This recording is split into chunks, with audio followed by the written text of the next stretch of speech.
So welcome to episode 7 of the Strength Institute podcast. I'm very lucky today. Dr. Ian Dunican from Melius Consulting and Sleep4Performance is hosting us in his offices here.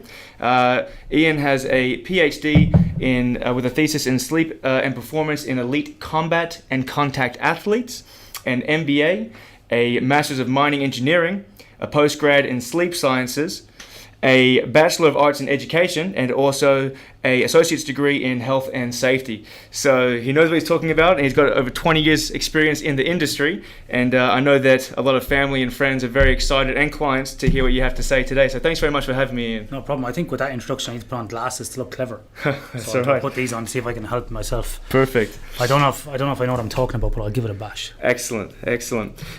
So I guess before we dive into really specific stuff, if we just touch a little bit more generally, how did you get into the field of sleep science and research? By accident, really. I think a lot of people don't go to school and think, I'm going to be a sleep scientist. It's probably not on people's agenda, really, or people don't aspire to be one.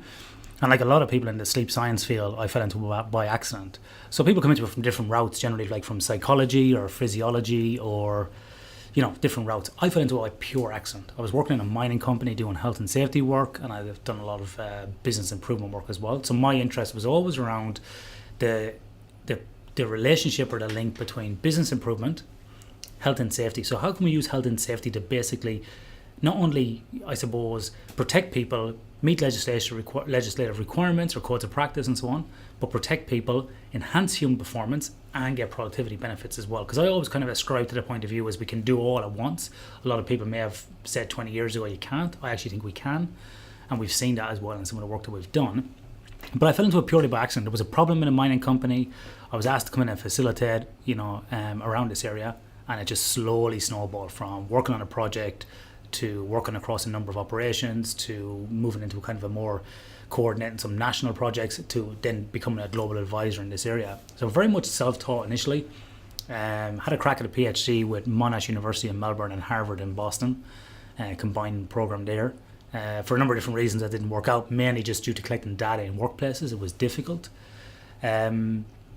Then in 2014, took a redundancy from my job after 10 years and went back to do my PhD full-time to really deepen my learning in that area.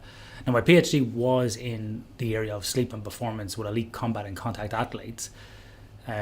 So for me, I've always been interested in human performance, basically just because of my background and sort of my interest in sport as well. So I kind of tried to combine everything. And I really like that kind of systems integration and systems thinking and learning from different disciplines.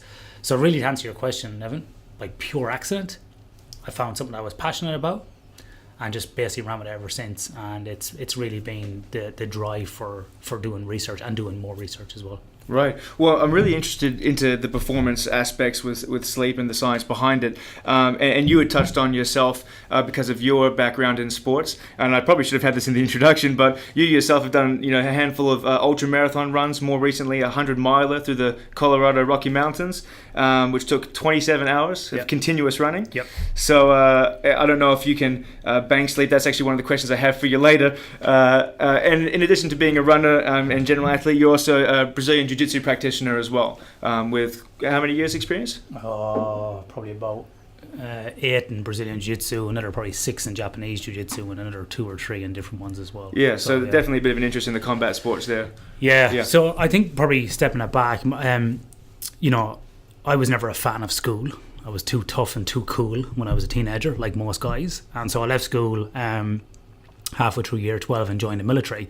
So I was always interested in that sort of human performance, how you can push yourself. So I wasn't really interested in sort of bettering myself from a cognitive perspective. It was about, being a soldier and doing these kind of physical things, which I really enjoyed. And I did that for 5 years. But after those 5 years, it was just time to move on and go back to school and start sort of growing up for me anyway. So, which I never will do, I don't think. But I was always interested in that. And as you said, I've done about 20 ultramarathons as well, from the 100k race in the Blue Mountains called the North Face, which now is called Ultra Trail Australia, which I think is actually on this weekend. So it's 100k through the mountains, and then completing the Leadville 100 miler in 2013, which is 100 miles through the Rockies at altitude. And then in the last couple of years, I've been getting into long distance swimming.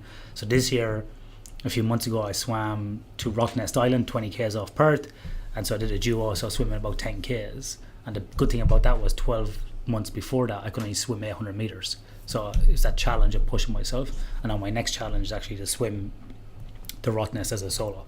So people might say to me, yeah, well, you don't really know what it's like, Ian. Well, you know, I've been in the military, I've been awake for days. I know what it's like. I know what it's like to have to perform from a physical perspective or a cognitive perspective. I challenge myself with these runs or these swims. You know, I train pretty hard. And, you know, as we know each other from jiu-jitsu as well, you know, I try to balance between jiu-jitsu, swimming or running, and doing some weights as well. So I'm constantly trying to push myself in physical directions as well as cognitive directions as well. So I'm constantly looking to strive for improvement. So when I do have clients, whether it be in the sports field or within industry, yeah, I do know what it's like because I'm pushing myself constantly, and I know what it is like to be sleep deprived and work in those areas. So. Yeah. I guess, again, before we go into the specifics about the performance, can you lay out, so people that don't know much about the sleep cycle, what a basic sleep cycle is in terms of deep sleep, you know, REM cycles? Because a lot of people, they hear the terms thrown around, but they don't actually know what they mean. Yeah, and it's a good question, because a lot of people, you know, use these terms or these tags interchangeably, and they're actually getting an arse about face. They're getting all wrong. So basically, us as humans, we are what's called diurnal animals. We're meant to be asleep at night and awake during the day. We can never fully adapt to being night people. So being awake during the day is the best thing for us, and being asleep at night. That's just where we're designed, right? Nobody can become an owl and be awake all night. It's not possible, completely. People would argue with me, but that's okay. Send your comments too. So basically, when we fall asleep, let's say on average someone falls asleep at 11 p.m. and wakes up at 7 a.m., a classic kind of sleep cycle. When you fall asleep, you go from a stage of being awake, and we can give you a graph to put in the show notes if you wish, but we got this nice graph of being awake, going on into stage 1, stage 2, stage 3, and then you come back up into REM. Now, REM sleep is rapid eye movement. Stages 1, 2, and 3 are classified as non-rapid eye movement. So if we think about two blocks of sleep, or two phases that we go through, we've got non-REM and REM. Okay, so non-REM being 1, 2, and 3, REM being just REM sleep on its own. Now, both of those are important for different reasons. In general, non-REM sleep is good for physical repair and recovery. The deeper we go, the better it is for us, especially for males, because that's when growth hormone is released. So as older males getting older, people like myself into your sort of 35 into your 40s, testosterone declines naturally. So one of the best ways we can increase that is by increasing what we call stage 3 sleep, which is also known as deep sleep. A lot of people say REM sleep is deep sleep. It's not. It's completely different. So deep sleep is stage 3. So you got 1, 2, and 3. And they're all characterized by different sort of activity that we see using EEG in a laboratory, or EOG looking at eye movement. And we see different things happen at different stages. So we have a very clear set of clinical definitions around those stages of sleep, and it's very, very clear about which ones are which. So we can determine those in the laboratory. So we know we have stage 1, 2, and 3, as I said. And then the REM period. The REM is really important for basically backing up the brain. So this is the kind of more the psychological, the cognitive processes is happening here for the next day. So the next question then is, well, which is more important, the non-REM or the REM? Well, both are equally important, but the body will always try to prioritize REM. It will try to get as much REM sleep as possible. Being the cognitive For recovery. the cognitive, yeah, because the brain needs to be sort of in operation before the body, right? So it'll always kind of fall back to that in general. Now, you will go through different stages of that sleep throughout the night. So you might go 1, 2, 3, and then come up into REM. Roughly between all of those cycles, it's about 90 minutes, roughly. But that can change for people as well. Don't hang your hat on that. It could be 40 minutes between cycles and so on. Yeah. And that was for like 90 minutes in stage 1 and stage 2, or the entire thing would be... No, between those stages, but that varies a lot between people. So there's some studies out there say you should sleep in these 90-minute blocks and add them up. I would actually advise against that. You should... Basically, we'll talk about the sleep duration probably later on, but don't hang your hat on just 90 minutes. That's just a general kind of thing, but people have different stages between based upon different issues. In saying that, you have more non-REM sleep at the start of the night. So if you go to sleep at 11 o'clock, you're going to have more non-REM sleep between 11 and 2 or 3 in the morning, and then you have more REM sleep at the back end of the night. So for a lot of people who wake up very early to go to work, particularly in places like mining, fly in, fly out, if you're waking up at 3:30, 4, you're reducing the time that you have in REM sleep, thereby affecting next day cognitive performance.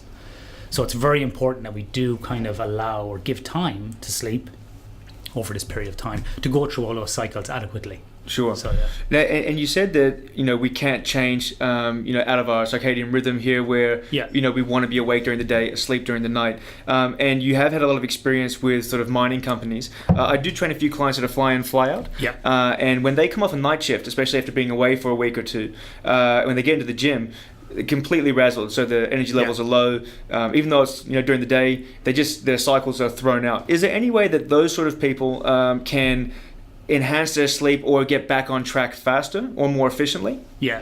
So we'll step that back, because what's the kind of wanky term that people like? Let's unpack that, people say, isn't Sure. it? That's what everybody says. Let's unpack that.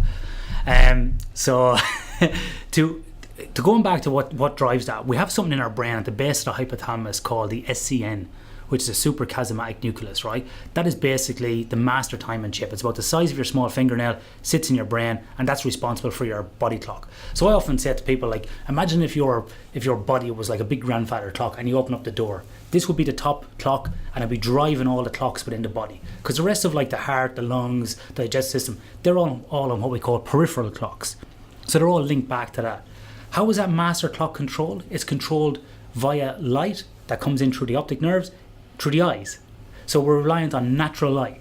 So it's that light that comes in that synchronizes the SCN that then sends those signals to the rest of the body. That SCN also has a feedback loop to the pineal gland, which is responsible for releasing melatonin. So when light hits the eyeball, it suppresses melatonin, right? And melatonin being the sleep hormone at nighttime. And so when melatonin is low, cortisol is high. When melatonin is high, cortisol is low. So you have this inverse relationship that happens with a circadian rhythm, circa meaning about, dia meaning a day. So about a 24-hour period. Everybody goes through that. You have a slight dip in after lunch, often referred to as the siesta. And there's different things that happen over a 24-hour period, nearly hour by hour. We can kind of get into detail about that. So the days, if someone goes away and does a fly in, fly out, so 7 days, 7 nights and 7 off, the days is generally good, even though they're long shift durations. But if they're going like from, let's say, 6 a.m. to 6 p.m, generally pretty good. When they go on to the night shift, a lot of people will say, oh, the first night shift is the worst, but then I get used to it. In actual fact, it's the opposite way around. The first night shift is probably the least riskiest, because they're not bringing in a sleep debt. And then as the night shift goes on, they're actually building up sleep debt or sleep loss across each one of those nights, because it's very difficult for us as humans to sleep during the day. And even if we sleep during the day, that quality of sleep is always impaired. So it's very difficult for us to basically get good quality sleep during the day, because of these relationships between cortisol and melatonin. They naturally occur. And because then they're kind of screwed up or out of sync because of the absence of light and dark, or you come off in the morning after doing a night shift, you're exposed to light, that's going to increase cortisol. Then you might go up and get your breakfast in the the mess hall, whatever, in the morning, and you come back onto light again. So all those signals are really kind of messing up your circadian cycles. So you're always going to have less sleep resting off from night shift. So as you go across those night shifts, you should be really focused on allowing adequate time and opportunity for sleep. And when you come off those night shifts, I would say actually look at minimizing your training load for at least the first 48 hours, because in general it takes 48 hours for a person to go from nights back to days. So if you fly back into Perth on a Wednesday, for example, I would say don't be doing any heavy lifting or loading until probably Saturday. That's probably not going to help you in scheduling clients, but if you can retain clients for longer and give them good advice, they're probably going to keep coming back to you, as opposed to burning out, coming back in on those days. What I would say on those days when they come back in is reduce the training load and have a lot of exposure to natural light, and try to get back into the cycle of the time that you're on. So don't sleep in every day till 11 or 12 o'clock. Try to get up in the morning at 6 or 7 o'clock, get out, get some light, and get back into that cycle so you can go back onto day shift, and you can basically maximize your quality of time. Easier said than done. It can be difficult because we're trying to jam in going out for a few drinks, seeing some family, whatever it might be on that time off. But if you really want to optimize performance, try to get back in that cycle and look at the training load. I'm not saying you can't train, but look at the training load, and then sort of as your time off gets off, look for your maximum heavy lifts, whatever you want to try and do, increase load there. And you can increase load on your day shift as well. But when you reach that block of night shift, you want to be decreasing training load and for the time off as well. And you want to be trying to maybe shorten your workouts and decrease the training load. The other thing that people can do as well is, a lot of people when they come off night shift go to the gym in the morning. That's the worst thing you can do, because you're naturally going to have cortisol coming up. If you start exercising, you're going to increase that further, raise body temperature, and it's going to be harder for you to sleep. So when you're working night shift, try to exercise in the afternoon before you go on night shift. So look at 4 to 6 in the evening, before you go on to night shift. Avoid exercising at the end of the night shift. Okay, great. Okay, so that's a good insight there into how to sort of schedule a little bit of exercise going in and out of night shift. Yeah. Are there any other big, apart from light, are there any other big influencers, sort of like nutrition, what time you're eating, if you're going in and out of night shift, or just for better sleep in general? Yeah, so what these kind of get referred to as, we talk about that SCN or that suprachiasmatic nuclei or timing clock as like the internal stuff, who often gets referred to in the scientific literature as endogenous. So if we look at exogenous, what's external to our body, what we can do, we can look at what's called Zeitgebers, a German word meaning time givers. So that's like about the scheduling and so on. But there's also around the meals as well, like you said. So a lot of people say that when you're working night shift or you're having trouble sleeping, eating big, heavy, starchy carbohydrate meals are good because it helps you fall asleep. Maybe it does help you fall asleep quicker. But that's not going to be very good for you to go to bed with a big, heavy meal like that. So a lot of people on night shift find that performance, particularly neurocognitive performance, is better if they snack small and often. And this is interesting because there's research coming out, some prelim research from Siobhan Banks at the University of South Australia, who was on my podcast a few months ago, Sleep4Performance Radio, speaking about this. Some of the initial information that's coming out or findings is that if you fast on night shift, right, eat small and often, better performance, or if you don't even eat anything and just drink water, better performance as well. So in terms of helping you for performance and sleep, maybe fasting would be an area to look at. Now, obviously that comes with an asterisk about caveats around people with diabetes and other stuff as well. But in general, we're seeing some stuff like that. It is not good to eat big, heavy, starchy meals on night shift, regardless of the bro science that's out there about, oh yeah, if you eat this meal at 3 o'clock in the morning. The second thing I would say to people as well is if you are working night shift, avoid caffeine after 2 a.m. because caffeine takes approximately 30 to 60 minutes to peak in somebody's system, and the half-life of caffeine is about 4 to 5 hours. So if you're drinking coffee up till 5, 6 o'clock in the morning and try and keep awake during that night shift, that's not taking effect until you go to sleep. So the timing of caffeine is a crucial aspect as well. So I would say for a lot of people working night shift, look at the timing of caffeine more so than the timing of meals first of all. And the other thing as well is consider all sources of caffeine. So not just drinking coffee, but pre-workout drinks as well, Red Bull, other energy drinks as well, and consider those. So in general, I would say to somebody, do not drink any sort of caffeinated drinks within 4 to 6 hours of going to bed, either on the day shift or on a night shift as well, to help improve that sleep. That's just for general advice for sleep too, yeah, day or night. In regards to light, you're saying if we absorb through our optical nerves, and that releases or impedes the melatonin? So it sends a signal to the SCN. Yep. So when the light hits the SCN, that sends a signal back down from the SCN to the pineal gland not to release melatonin. But in the absence of light and the time of the day, melatonin then is released from the pineal gland.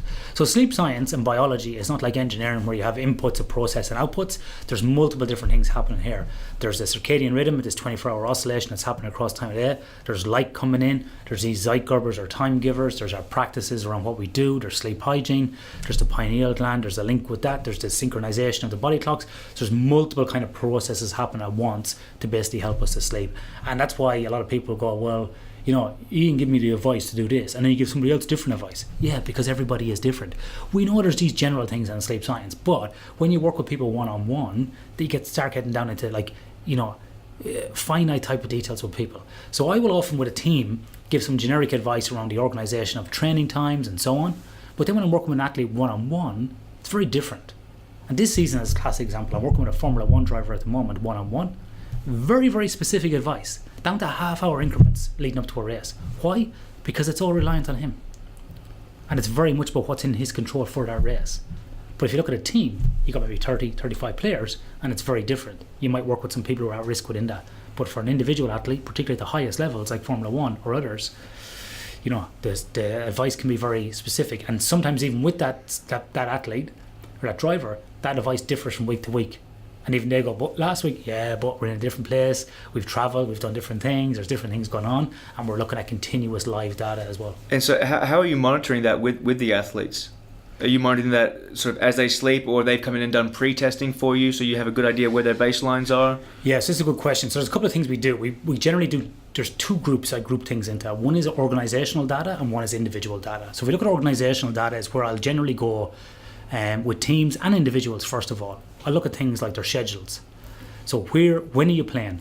When do you need to be at peak performance? And I use a tool called Safety, which is a safety, alertness, fatigue, task, effectiveness simulator, which is what's called a biomathematical model.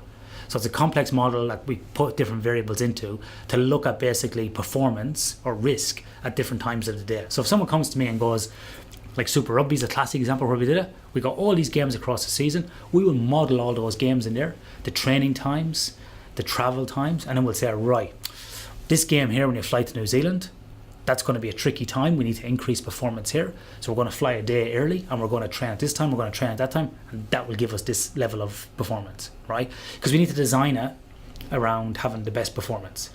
So that's some of the stuff we'll do from an organizational design point of view.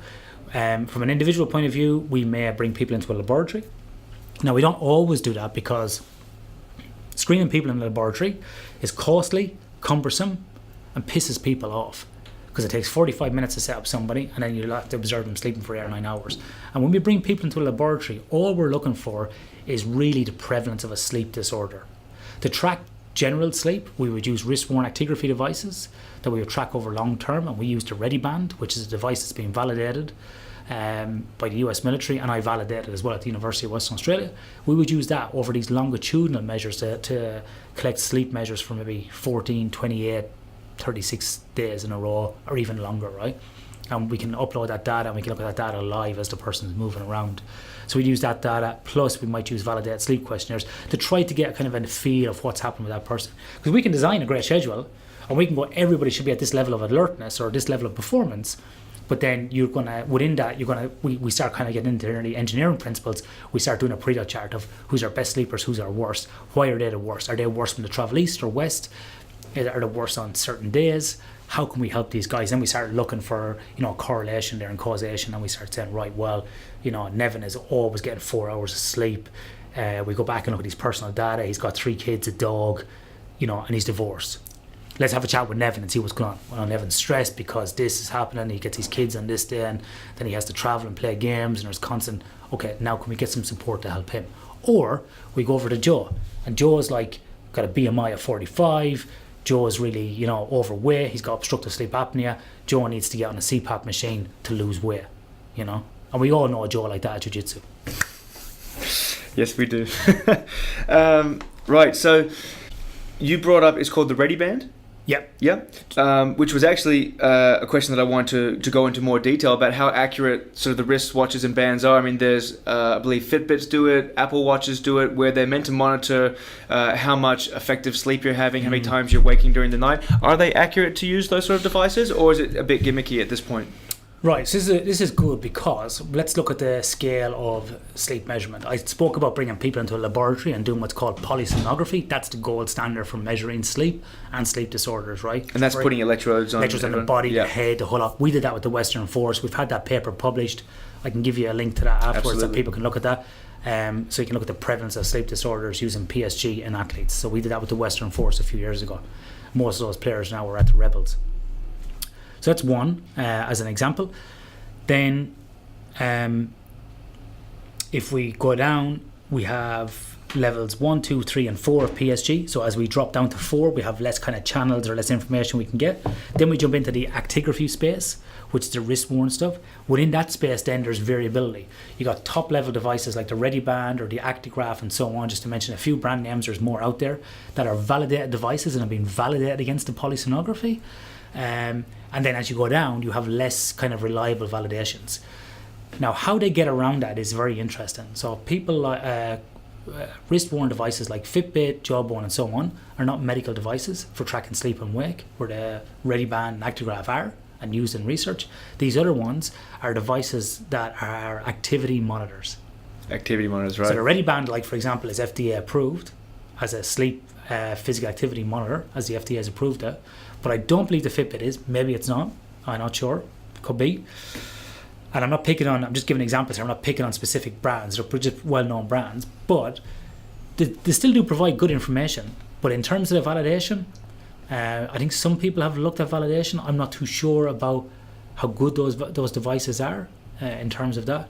And if they've been validated against another validated device. So has the Fitbit been validated against an Actigraph, which has been validated against polysomnography? So I'm not too sure. What I would say with all of those wrist-worn devices is interpret those measures with caution. So it's not just about the measures of sleep you're having, but also how do you feel as well. Also, if you are going to choose one of those devices, choose maybe one that has been scientifically reviewed if you're really getting into specifics about detail on it. Right, okay.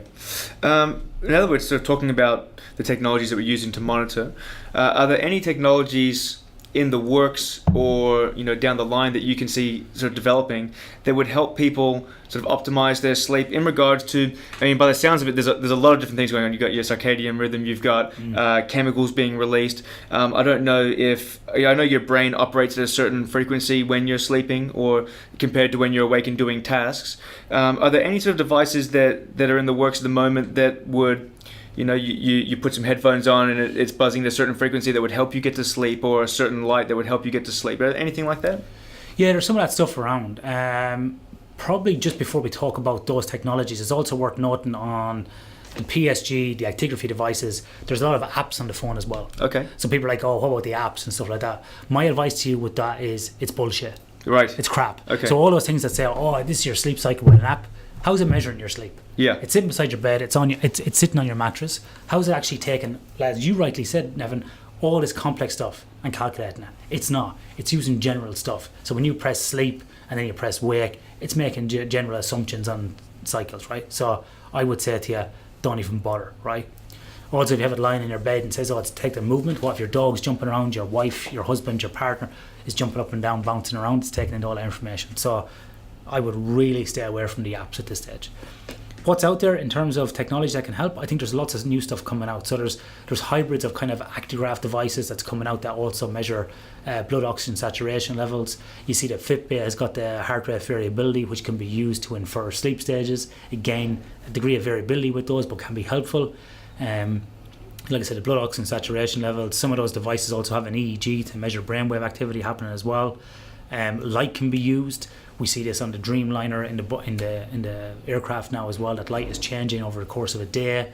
People are using smart circadian lighting. It's starting to come into a workplace. So for those people working at different times of a day or overnight shift, that light changes colour across the time. I'm not an expert in lighting, but these things do change and are well validated as well. The use of those, the control of light as well, like the sleep-wake patterns.